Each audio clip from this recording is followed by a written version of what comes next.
À l'heure des hausses de l'énergie, le chauffage des habitations est devenu une préoccupation majeure. Prenez par exemple cette copropriété de Marly, près de Metz. Construite en 1995, elle bénéficie d'aménagements d'isolation comme des fenêtres à double vitrage.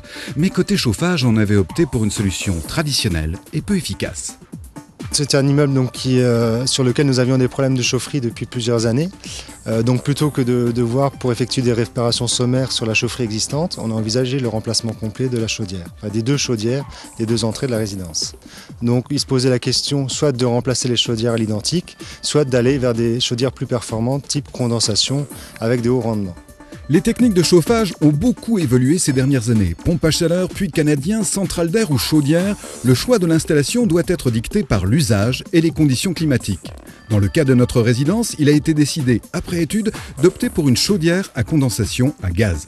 La chaudière à condensation, c'est un principe assez simple. C'est le même fonctionnement qu'une chaudière classique, à ceci près qu'on va valoriser la chaleur latente qui est contenue dans les fumées. Et donc, ça permet de faire des économies alors, selon les conditions d'utilisation, soit selon les périodes d'utilisation, soit selon l'usage qui en est fait derrière. Donc, comme on diminue la consommation, fatalement, l'impact sur l'environnement est d'autant réduit. Moins encombrante et plus silencieuse, une chaudière de ce genre est aussi plus coûteuse qu'un appareil traditionnel, mais on peut être aidé pour son financement. On a contacté dans un premier temps le Gaz de France.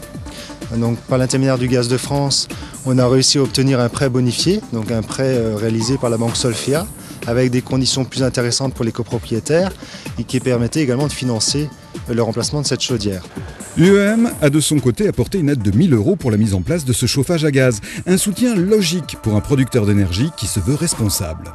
Ça fait des années que nous sommes engagés dans le développement durable et dans l'aide à l'économie d'énergie, tout simplement pour promouvoir une utilisation juste et équilibrée de l'énergie sous toutes ses formes, que ce soit l'électricité, du chauffage urbain ou d'autres formes d'énergie. Et un point commun réunit les professionnels impliqués dans ce dossier. Ils ont tous obtenu le label Engagement dans le développement durable, créé par la Chambre de commerce et d'industrie de la Moselle. Nous sommes labellisés depuis à peu près 1 an et demi et ça nous permet d'assister à des présentations réalisées par différents intervenants professionnels. Et c'est vrai que c'est important pour nous après de pouvoir transmettre l'information au titre de nos réunions de copropriété, au titre de notre profession. Je crois que c'est la démarche intéressante de ce label, c'est de réunir à la fois des organismes publics, des grandes entreprises et des artisans au travers d'une démarche commune en faisant des choses très concrètes, en partageant des informations, en partageant des expériences et c'est comme ça qu'on progresse quotidiennement.